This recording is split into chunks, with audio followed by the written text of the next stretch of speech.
నమస్తే, నేను Kavitha. Welcome to I dream news. High expectations, భారీ బడ్జెట్, మల్టిపుల్ స్టార్స్తో మల్టీ లాంగ్వేజ్లో వస్తున్నటువంటి పాన్ ఇండియా మూవీ కల్కి 2898. నిన్న సాయంత్రం ట్రైలర్ రిలీజ్ అయింది. మిలియన్స్లో వ్యూస్ వస్తున్నాయి. ఓవరాల్గా కల్కి మూవీని ఎలా చూడొచ్చు? ఇది కేవలం మైథలాజికల్ మూవీయా, సైంటిఫిక్ ఫిక్షనా, లేకపోతే ఊహాజనితమైనటువంటి కాలానికి తగ్గటువంటి మూవీయా? మనతో పాటుగా ఉన్నారు senior journalist, film critic Bharadwaj గారు.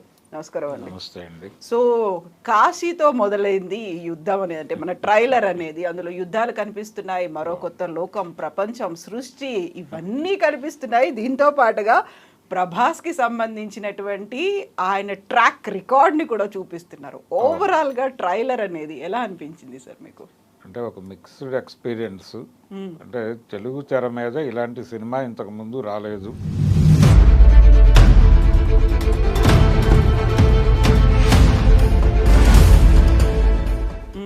అన్న ధోరణిలో నడిచింది. అంటే అభిమానులకి పూర్తిగా తృప్తినిచ్చిందా అనేది అనుమానమే. ఎందుకలా? అంటే ప్రభాస్ కోసం చూశారు ఇది. ప్రభాస్ చాలా తక్కువ కనిపించాడు ట్రైలర్లో. అలాగే నేరేషన్ ఎక్కువైంది. ఆ నేరేటివ్లో అమితాబ్ బచ్చన్ ఎక్కువ కనిపించాడు. అంటే స్పేస్ ఎక్కువ అమితాబ్కి వెళ్ళిపోయింది.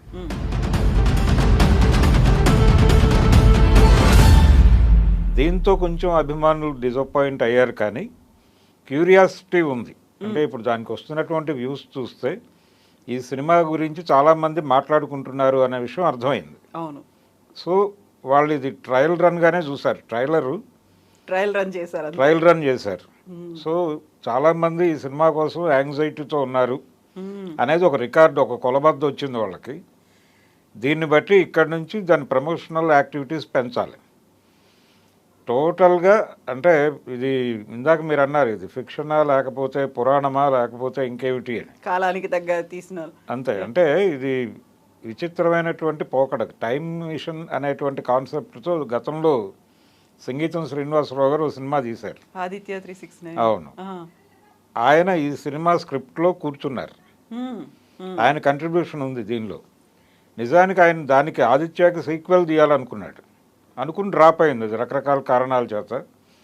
బహుశా ఆ జ్ఞానం దీనిలోకి వచ్చి ఉండొచ్చు అనేది ఒక డౌట్. అందుకని మీకు మైథలాజికల్ టచ్ కనిపిస్తోంది స్క్రిప్ట్లో. అంటే అమితాబ్ క్యారెక్టర్ డిజైనింగ్, ఆ క్యారెక్టర్ డిజైనింగ్, ఆ కన్ను, అశ్వత్థామ అనేటువంటిది ఆల్రెడీ మార్కెట్లోకి వాళ్ళే కావాలని పంప్ చేశారు.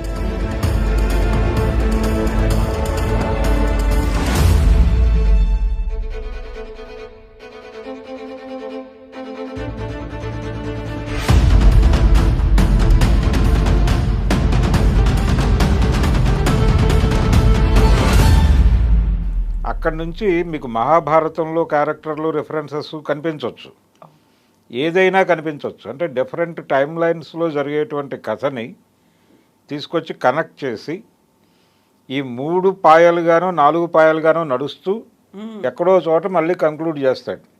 ఇది 2 భాగాలుగా నిర్మాణం జరుపుకుంటున్నటువంటి సినిమా. సో కంక్లూడింగ్ అనేది ఇప్పుడు ఉండదు. సో ఇప్పుడు మనం మొదటి భాగం చూడటానికి మాత్రమే సిద్ధమవుతున్నాం. ఇది సెకండ్ పార్ట్ చూడటానికి క్యూరియాసిటీ క్రియేట్ చేసేదిగా ఉంటుంది, అంతే. దీని మోటో అదే.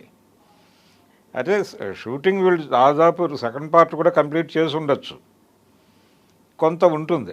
అయితే ఇతను చాలా కష్టపడి ప్లాన్ చేశాడు. నాగశ్విన్ ప్రాణం పెట్టి చేశాడు ఈ సినిమాని. అంటే మహానటి తర్వాత వేరే ప్రాజెక్ట్ ముట్టుకోలేదు. దీని టార్గెట్ అంటే రాజమౌళి గారు ఒక మాట చెప్పాడు, కరోనా అనంతరం థియేటర్లకు జనాలు రావడం లేదు అన్నప్పుడు దానికి పరిష్కారంగా ఆయన చెప్పిన మాట ఏంటంటే, సినిమా అనేది థియేటర్కల్ ఎక్స్పీరియన్స్ ఇవ్వాలి ఆడియన్స్కి, అప్పుడు మాత్రమే థియేటర్కి వస్తారు. ఎందుకంటే చాలా ప్లాట్ఫామ్స్ మీద సినిమాలు అవైలబుల్గా ఉన్నాయి, కానీ థియేటర్లో చూస్తే తప్ప ఆ అనుభూతి రాదు అనిపించాలి సినిమా. అది తీసుకున్నారు వీళ్ళు. అది తీసుకుని ఈ లెవెల్లో ఇంత గ్రాండియర్గా తీయటము, అంత రిచ్గా చూపించడము, అంత రిచ్. అంటే దీనిలో చాలా ఉంటాయి. థియేటర్లకు జనాలను రప్పించడానికి ఆడియన్స్ని ఇన్వాల్వ్ చేస్తూ, అంటే థియేటర్లో సీట్లు కదిలేటువంటి టెక్నాలజీ కూడా పట్టుకొచ్చేసారు కదా మన వాళ్ళు. అవును. ఇంత కష్టపడుతున్నారు థియేటర్లకు జనాలను రప్పించడానికి. దాదాపు అదే కష్టం వీళ్ళు పడ్డారు ఈ సినిమాలో. కల్కి ట్రైలర్ చూస్తే అదే అర్థమవుతుంది. అంటే ఇది ఒక చందమామ కథలాగా అనిపించాలి, అన్ని జనరేషన్స్ వాళ్ళు కనెక్ట్ అవ్వాలి. పౌరాణిక నేపథ్యం ఉంటే తప్ప అది సాధ్యం కాదు. అందుకని ఈ పౌరాణిక నేపథ్యం తీసుకున్నారు. దానికోసం అని చెప్పి సంగీతం గారిని ఇన్వాల్వ్ చేశారు దీనిలో.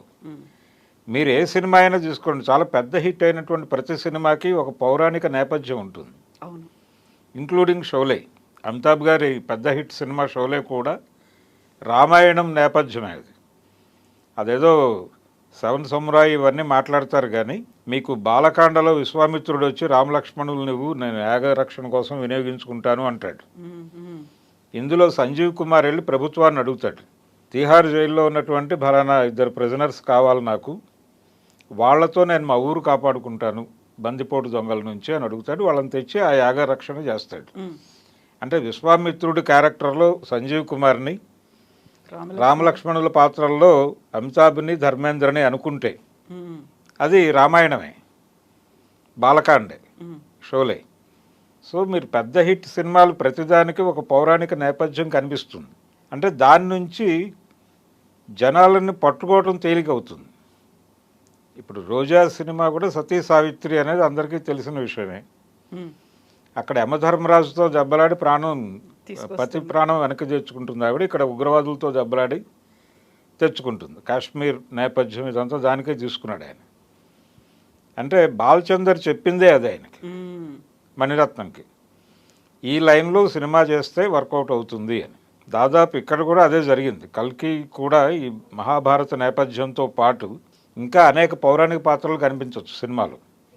అశ్వత్థామతో దీన్ని రిలేట్ చేస్తున్నారు, కానీ అమితాబ్ది కమల్ హాసన్ క్యారెక్టర్ ఏమిటి, అది దేంతో రిలేట్ చేస్తారనేది కనిపిస్తున్నాడు సినిమాలో అనేది అర్థమైంది ట్రైలర్లోను. వాళ్ళు కూడా అదే చెప్పారు, కమల్ హాసన్ కూడా అదే చెప్పాడు, నేను కొంచెం నెగిటివ్ షేడ్లో కనిపించబోతున్నాను అని. కమల్ హాసన్ గతంలో నెగిటివ్ షేడ్లో చేసిన సినిమా ఒకటి ఉంది, అభయ్ అని. ఈ గెటప్ కొంచెం అభయ్ దగ్గరగా కనిపించింది, అభయ్ అడ్వాన్స్మెంట్గా కనిపించింది ఇందులో క్యారెక్టరు. రెండోది ఇంకా చాలా, అంటే జనాలు ఊహకి అందనటువంటి చాలా ట్విస్టులు ఉండే అవకాశం ఉంది అనేది కూడా బయటకు వచ్చింది ఇప్పుడు ఈ ట్రైలర్ బయటకు వచ్చిన తర్వాత. అందులో దీపికతో ఒక డైలాగ్ ఉంటుంది, నువ్వు కనబోయేటువంటి బిడ్డ మామూలు శిశువు కాదు అని చెప్పి ఒక చిన్న బిల్డప్ ఇస్తాడు ఆయన. అది ప్రభాస్ అని అనుకోవడానికి అవకాశం కనిపించట్లేదు ఆ ట్రైలర్లో. అంటే ఇంకొక క్యారెక్టర్ ఏదో ఒక ట్విస్ట్ మళ్ళీ కనిపిస్తుంది అక్కడ, ఎవరినో అక్కడ ఇంట్రడ్యూస్ చేయబోతున్నాడు డైరెక్టరు. అంటే ఒక సర్ప్రైజ్, ఒక సర్ప్రైజ్ ఏదో ఉండబోతోంది ఆ డైలాగ్ వెనకాల అనేది అనిపిస్తుంది. ఆయన ఎవరినైనా తీసుకురావచ్చు ఆ క్యారెక్టర్లోకి. సరికొత్త యంగ్ జనరేషన్లో ఉన్న యంగ్ జనరేషన్లో విజయ్ దేవరకొండ వస్తాడా, లేకపోతే ఆయనకి కలిసి వచ్చిన నాని వస్తాడా, ఇలా రకరకాల ఎవరి ఊహల్లో వాళ్ళు వెళ్తున్నారు. అయితే ఒకటే డిసప్పాయింట్మెంట్ ఏంటంటే ప్రభాస్ స్పేస్ తక్కువ ఉంది ట్రైలర్లో అనేది ఒకటే. అది హుక్ చేసి ఉండొచ్చు వాళ్ళు వాంటెడ్గానే దాన్ని ఆపి ఇంకా చాలా పని ఉంది వాళ్ళకి, చాలా ప్రమోషనల్ యాక్టివిటీస్ చాలా ఉన్నాయి. ఇది మొదటి ట్రైలర్ కాబట్టి ఈ మేరకు చెప్పాలి అని అనుకున్నారు వాళ్ళు, ఆ మేరకే ఫిక్స్ అయి డిజైన్ చేశారు. ఇది ఇందులో అంటే వాళ్ళ టార్గెట్ వచ్చేసి టోటల్, ఇది మీరు ఇందాక పాన్ ఇండియా అన్నారు, పాన్ ఇండియా కాదు, ఇది పాన్ వరల్డ్. ఒక హాలీవుడ్ రేంజ్లో తీసిన సినిమా. హాలీవుడ్ సినిమా అంటే తెలుగు సినిమా అనేది ఇప్పుడు 3 భాగాలుగా చీలిపోయింది. ఒకటి పాన్ వరల్డ్ సినిమా, ఒకటి పాన్ ఇండియా సినిమా, ఒకటి లోకల్ సినిమాగా మారిపోయింది. లోకల్ సినిమా ఇక్కడ మార్కెట్కి టార్గెట్ చేసి తీసే సినిమాలు. హీరోలు కూడా అలాగే మారిపోయారు, పాన్ ఇండియా హీరోలు, పాన్ వరల్డ్ హీరోలు. ఈ మధ్య ఎన్నికల ప్రచారంలో ఆయన పవన్ కళ్యాణ్ అన్నాడు ఆ మాట, నాకంటే జూనియర్ ఎన్టీఆర్ పెద్ద హీరో, నాకంటే అల్లు అర్జున్ పెద్ద హీరో, ఇలా మాట్లాడాడు ఆయన. ఎక్కడి నుంచి పెద్ద హీరోలు ఉద్భవించారంటే వీళ్ళ మార్కెట్ డిసైడ్ చేస్తుంది, ఆ రేంజ్ ఏంటి అనేది. ఆ రేంజ్ ఏంటది. రామ్ చరణ్ కూడా నాకంటే పెద్ద హీరో అన్నాడు ఆయన. అంటే వీళ్ళు RRR సినిమా ద్వారా ప్రపంచ మార్కెట్కి పరిచయం అయ్యారు. సో వాళ్ళ రేంజ్ అది. ఇప్పటి వరకు రజనీకాంత్కి మాత్రమే బయట మార్కెట్ ఉండేది, ఓవర్సీస్ మార్కెట్ కొంచెం ఎక్కువ ఉండేది. జపాన్లోనూ అక్కడ ఆయన సినిమాలు డబ్ చేసి వేస్తే నడిచాయి. ఇప్పుడు వీళ్ళ సినిమాలు కూడా నడుస్తాయి అన్నటువంటి ఒక కాన్ఫిడెన్స్ వచ్చింది. బాహుబలి నుంచి ఈయనకు ఆ మార్కెట్ క్రియేట్ అయింది ప్రభాస్కి, కానీ ఆ మార్కెట్ని పట్టుకోగలిగే సబ్జెక్టుతో సినిమా పడలేదు. అది ప్రాబ్లం. సలార్ కూడా వీళ్ళు ఎక్స్పెక్ట్ చేసిన రేంజ్కి వెళ్ళలేదు. దానిలో లోపాలు చాలా ఉన్నాయి. అంటే చావు తప్పి కన్నులొట్టపోయి అన్నట్టుగా సినిమా పర్వాలేదు అనిపించుకుంది. అది రెవెన్యూ కూడా వాళ్ళు ఎక్స్పెక్ట్ చేసిన రేంజ్లో రాలేదు. దాని ఇబ్బందులు దానికి ఉన్నాయి. అందుకని వాళ్ళు సెకండ్ పార్ట్కి రివ్యూ చేసుకుంటున్నారు ఇప్పుడు. ఈ టైం గ్యాప్ తీసుకోవడానికి కారణం అదే. ప్రశాంత్ నీల్ అయితే ఇప్పుడు పురాణాలకి లింక్ ఉంటుంది అనుకున్నప్పుడు, అది అశ్వత్థామ క్యారెక్టర్ లాగా ఉంటుంది ఇవన్నీ అనుకున్నప్పుడు, వెరీ బిగినింగ్లో పోస్టర్ రిలీజ్ చేసినప్పుడు దీన్ని ఒక మార్వెల్ సిరీస్తో పోల్చారు, లేకుంటే ఒక డూన్ అనేది ఉంటుంది అని అనుకున్నారు. అంత మిక్స్డ్గా కనిపించి ఆ క్లారిటీ అనేది క్లియర్ పిక్చర్ కనిపించిందని ట్రైలర్లో. మార్వెల్ సిరీస్ తాలూకా ఇంపాక్ట్ అయితే ఉంది అతని మీద. అంటే ప్రజెంట్ జనరేషను చందమామ కథలతో మాత్రమే కాదండి, వీటితో కనెక్ట్ అయి ఉన్నారు. సూపర్ హీరోస్తో కనెక్ట్ అయి ఉన్నారు. ఈవెన్ నాగశ్విన్ కూడా వాళ్ళని చూస్తూ పెరిగిన కుర్రాడే అయి ఉంటాడు. అది ఐరన్ మ్యానా లేకపోతే మరొకట, అది వేరే. కానీ మొత్తానికి ఈ సిరీసు ఈ నేపథ్యం ఉంది అతనికి. అతని డ్రీమ్ ప్రాజెక్ట్ ఇది. ఇలాంటి ఒక సినిమా తీయాలి అనేటువంటి ఇన్ఫ్లుయెన్స్ అతనికి మార్వెల్ సిరీస్ నుంచి వచ్చి ఉండొచ్చు.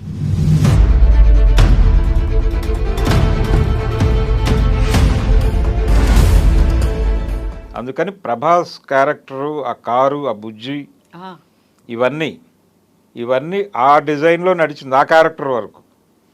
అయితే ఇది మాత్రమే జనాల్ని హుక్ చేయదు అనేది ఒక నమ్మకం ఉంది అతనికి. అందుకని పురాణాలని నేపథ్యంగా తీసుకున్నాడు అంతే. భారతీయ పురాణాలని నేపథ్యంగా తీసుకుని ఒక మార్వెల్ సిరీసే చేశాడు అతను. టోటల్ సినిమా చూస్తే మీకు ఆ ఎక్స్పీరియన్స్ వస్తుంది.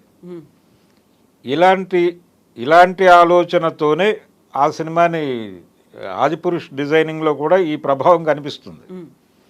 ఈ మార్వెల్ సిరీస్ తాలూకా ప్రభావం కనిపిస్తుంది ఆ డైరెక్టర్ మీద కూడా.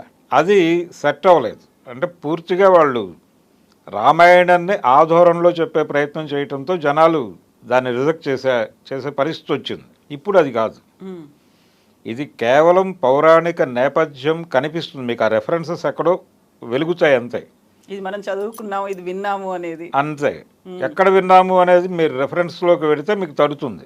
ఇది భారతం నుంచి చూసాము, లేకపోతే రామాయణంలో విన్నాము, మరో చోట విన్నాము, ఇంకో పురాణంలో విన్నామని అనిపిస్తుంది అంతే. ఆ రెఫరెన్సెస్ మీకు స్ఫురించేలాగా సినిమా ఉంటుంది అంతే. మిగిలిందంతా మార్వెల్ సిరీస్ గోలే. ఇది పిల్లల్ని అలాగే పెద్దవాళ్ళని, అంటే 3-4 జనరేషన్స్ని థియేటర్కి రప్పించేటువంటి ప్రయత్నం చేస్తున్నారు వీళ్ళు. అది కనిపించింది, ఆ కష్టం కనిపించింది ట్రైలర్లో. రెండోది, ఈయనకు ఒక చేదు అనుభవం ఉంది అశ్విని దత్కి. గతంలో మెహర్ రమేష్, ఎన్టీఆర్లతో ఆయన చేసినటువంటి ఒక ప్రయోగం చాలా పెద్ద డిజాస్టర్ని ఇచ్చింది ఆయనకి. ఆ చేదు అనుభవం ఈ సినిమాతో రాకూడదు అనే ఉద్దేశంతో ఆయన చాలా కేర్ తీసుకున్నాడు దీనిలో.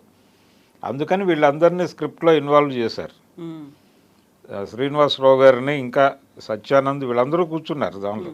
కూర్చుని ఎవరి కంట్రిబ్యూషన్ వాళ్ళు చేశారు ఈ సినిమా బాగా రావాలి అని. అయితే మెయిన్ సోర్స్ అతనే, నాగశ్వినే. అతని డ్రీమే. అతను మార్వెల్ సిరీస్ నుంచి ప్రేరణ పొందాడు, దాని నుంచే ఈ ఐడియా జనరేట్ అయింది అనేది మాత్రం వాస్తవం. So biggest forces join for greatest battle అనే ఒక మాట అందులో మనకి వినిపించలేదు, కాకుంటే టెక్స్ట్ రూపంలో కనిపించింది. అది ఇంకొక ఎలివేషన్లా అనిపిస్తుంది. నెక్స్ట్ ఏముంటుంది అనేది. అంటే ఇది 2 భాగాలని అనుకున్నాం మనం. ఈ 2 భాగాల్లో ఈ మొదటి భాగం రెండో భాగానికి సన్నద్ధం చేయటమే, రెండో భాగం చూడటానికి సన్నద్ధం చేయటమే అనే విషయాన్ని రాజమౌళి గారు బాహుబలితో చెప్పాడు. సో ఇందులో కూడా కట్టప్ప లాంటి ఒక క్యారెక్టరు, ఎందుకు ఆ వెన్నుపోటు వెనకాల కథ ఏంటి అనేది ఒక డిస్కసివ్ పాయింట్గా మార్చేటువంటి ప్రయత్నం ఇందులో కూడా జరుగుతుంది. అయితే బాహుబలి అదొక జానపద తరహాలో వెళ్ళాడు ఆయన. ఈ నేపథ్యం తీసుకున్నాడు. అంటే ఈ బిగ్ సినిమా చెయ్యాలి, ప్రపంచ మార్కెట్ని పట్టుకోవాలి అనేటువంటి ప్రోగ్రాంలో చాలామంది డైరెక్టర్లు నిమగ్నమై ఉన్నారు ఇప్పుడు. ఈ నిమగ్నమైనటువంటి డైరెక్టర్లలో బాలీవుడ్లో జరిగినటువంటి ప్రయత్నాలు ఏవి వర్కౌట్ అవ్వలేదు. బ్రహ్మాస్త్ర అనే ఒక ప్రయోగం, అది చాలా దారుణమైనటువంటి ఫెయిల్యూర్ చూశారు వాళ్ళు. కాబట్టి ఈ అనుభవాలన్నీ ఉన్నాయి. ఈ అనుభవాలన్నీ ఉండటం వలన ఆదిపురుష అనుభవం ఉంది. ఈ అనుభవాలన్నీ వాటి నుంచి కొన్ని గుణపాఠాలు నేర్చుకుని ఇది డిజైన్ చేశారు అని అయితే నాకు అనిపించింది నిన్నటి ట్రైలర్ చూస్తే. ఆ కేర్ కనిపించింది. డెఫినెట్గా సినిమా జనాల్ని అట్రాక్ట్ చేస్తుంది అనేటువంటి ఒక నమ్మకాన్ని ఇచ్చాడు ఆయన. పూర్తిగా జనాలకు అది రకరకాల అంచనాలు ఉన్నాయి సినిమా మీద. ఈ అంచనాలతో చూసిన వాళ్ళకి కొంచెం డిసప్పాయింట్మెంట్ ఉండొచ్చు, కానీ ఇది ముందు ఒక చిన్న రుచి చూపించడం కోసం వదిలింది. మొత్తం అన్నీ చూసిన తర్వాత ఈ అభిప్రాయం మారచ్చు. ఇంకా చాలా ఉన్నాయి కాబట్టి అందులో ఇది ఓన్లీ ఫస్ట్ ట్రైలర్ మాత్రమే కాబట్టి. అయితే ఇప్పటి వరకు ఫ్యాన్స్లో ఒక ఆందోళన ఉంది, దీనికి బజ్ క్రియేట్ కావడం లేదు ఈ సినిమాకి అని. దాన్ని బద్దలు కొట్టారు వీళ్ళు వ్యూస్ ద్వారా. అవును, అంటే చాలామంది చాలా ఈగర్గా ఉన్నారు ఈ సినిమా చూడటానికి అనేది అయితే వాళ్ళు ఆ నెంబర్ చూపించగలిగారు. అవును, ప్రపంచవ్యాప్తంగా. ప్రపంచంలో అంటే ఇండియన్ మైథాలజీకి సంబంధించిన ఇన్ఫ్లుయెన్స్ వెస్ట్లో కూడా ఉంది. సో ఆ ఆడియన్స్ను కూడా దీని నుంచి క్యాప్చర్ చేయాలనేది ఒక వ్యూహం ఉంది వీళ్ళకి. అందుకని ఈ క్యారెక్టర్స్ని నెమ్మదిగా పరిచయం చేసేటువంటి కార్యక్రమం ఒకటి జరుగుతుంది. ఇప్పుడు జరిగి నెమ్మదిగా జనాల్ని ఈ సబ్జెక్టుతో సింక్ చేసి థియేటర్లకు రప్పించి ఒక పాన్ వరల్డ్ సినిమాగానే దీన్ని ఒక పెద్ద సక్సెస్ కొట్టే ప్రయత్నంలో ఉన్నాడు ఆయన నాగశ్విన్. డెఫినెట్గా అతని ప్రయత్నం వర్కౌట్ అవుతుంది అదే అనిపించింది నన్ను ట్రైలర్ చూస్తే. సో ఇప్పటిదాకా మనం చూసిన ఈ మార్వెల్ సిరీస్లు కావచ్చు, లేకుంటే సూపర్ హీరోస్కి సంబంధించినటువంటి అన్ని సినిమాల్లో కూడా ఒక స్పెషల్ వెహికల్ అనేది కనిపిస్తుంది. అది కార్ కావచ్చు, లేకుంటే బైక్ కావచ్చు, ఇంకోటి ఏదైనా. దీనికోసం మహేంద్ర స్పెషల్గా డిజైన్ చేసినటువంటి బుజ్జి అనే దాన్ని కూడా, ఆ క్యారెక్టర్ ఇంట్రడక్షన్ కూడా భలే అనిపించింది అసలు. అంటే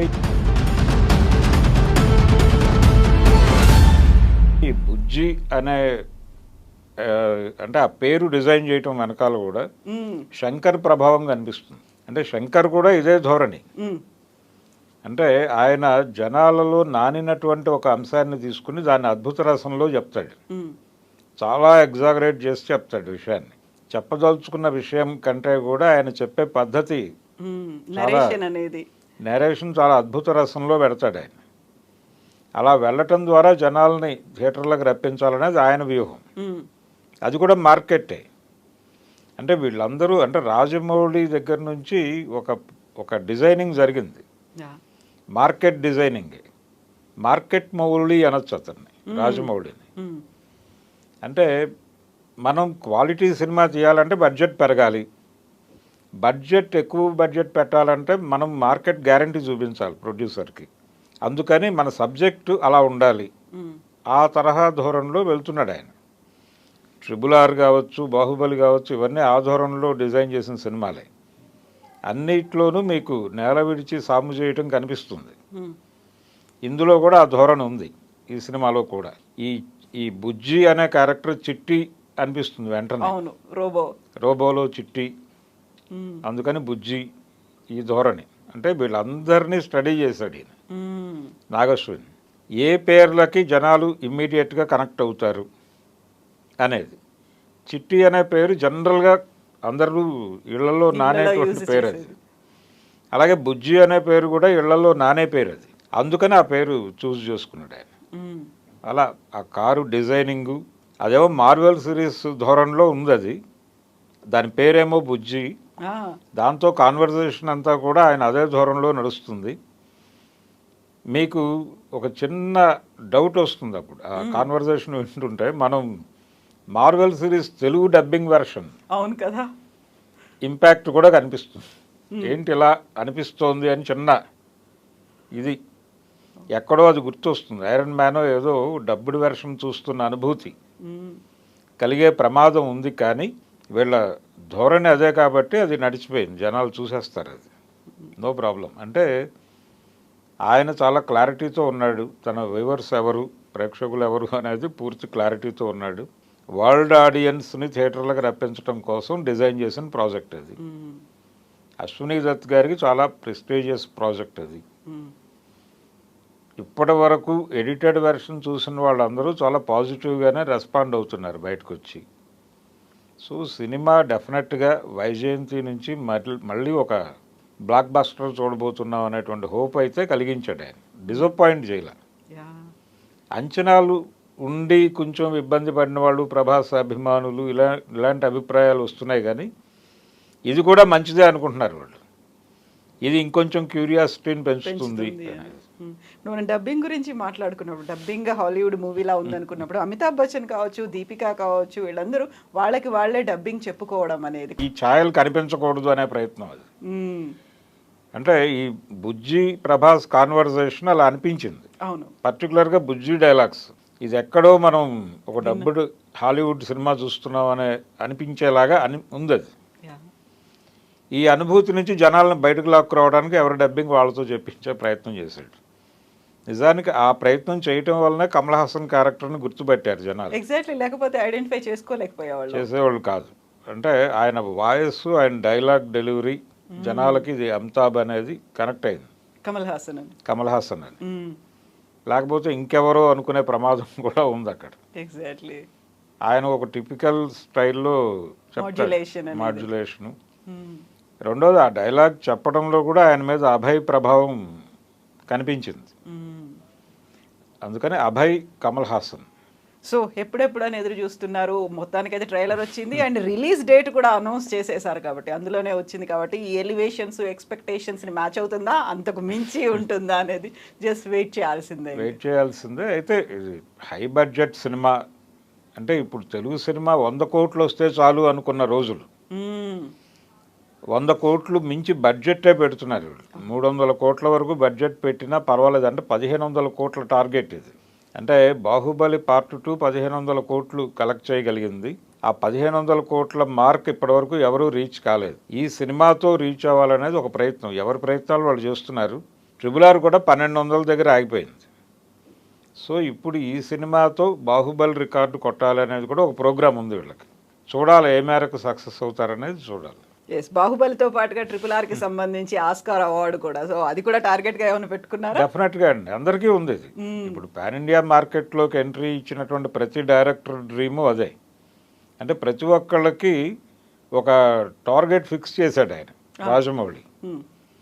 సినిమాని ఎలా ప్రమోట్ చేయాలి అనేది కూడా. RRRని అది ఆస్కార్ కోసం ఆయన ఏదో చాలా డబ్బులు ఖర్చు పెట్టాడు అని అన్నారు. కానీ ఆ ఖర్చు ఎక్కడ పెట్టారంటే వాళ్ళు వెళ్ళి అక్కడ చూపించాలి అందరికీ, సినిమాని పరిచయం చేయాలి. ఈ పరిచయం చేయటం కోసం పెట్టిన ఖర్చు అది. అది ఓటర్స్కి కావచ్చు, కమిటీలకు కావచ్చు, వీళ్ళందరికీ అందరికీ తీసుకెళ్ళి పరిచయం చేశారు కంటెంట్ని. ఈ పరిచయం చేయటము ఇవన్నీ కూడా విండో ఓపెన్ అయింది అందరికీ, మనం ఎలా ప్రమోట్ చేయాలి సినిమాని అనేది. ఇప్పుడు ఆ ధోరణిలోనే వీళ్ళందరూ ఎంత బ్రాడ్గా యూటిలైజ్ చేసుకుంటారు. సుకుమార్కి కూడా ఉంది ఆ ప్రోగ్రామ్. ఇప్పుడు పుష్ప టైంలో, అది నడుస్తున్న టైంలో వీళ్ళకి ఆస్కారు ఈ వ్యవహారం అంతా నడిచింది. సో ఇప్పుడు దాని నుంచి అంటే ఆస్కార్ కొట్టకపోయినప్పటికీ ఒక సంతృప్తి ఏంటంటే తనకి జాతీయ ఉత్తమ నటుడిగా అదే సినిమాకి రావడం అనేది, ఆ సినిమాకి రావటం, పుష్పకి రావటంతో అది వాళ్ళు తృప్తి చెందారు. ఇప్పుడు వీళ్ళకి కూడా అలాంటి అవార్డు ఒకటి కావాలి. ఈ కష్టానికి ఒక గుర్తింపు కోరుకుంటారు కదా న్యాచురల్గా, అది రావాలనేది అంబిషన్ కూడా ఉంది వాళ్ళకి. ఆ ప్రయత్నాలు చేయటానికి మార్గం ఏమిటనేది ఆయన చెప్పాడు రాజమౌళి. ఇది కూడా డెఫినెట్గా ప్రపంచ వేదికల మీద పరిచయం కార్యక్రమం ఇవన్నీ జరుగుతాయి.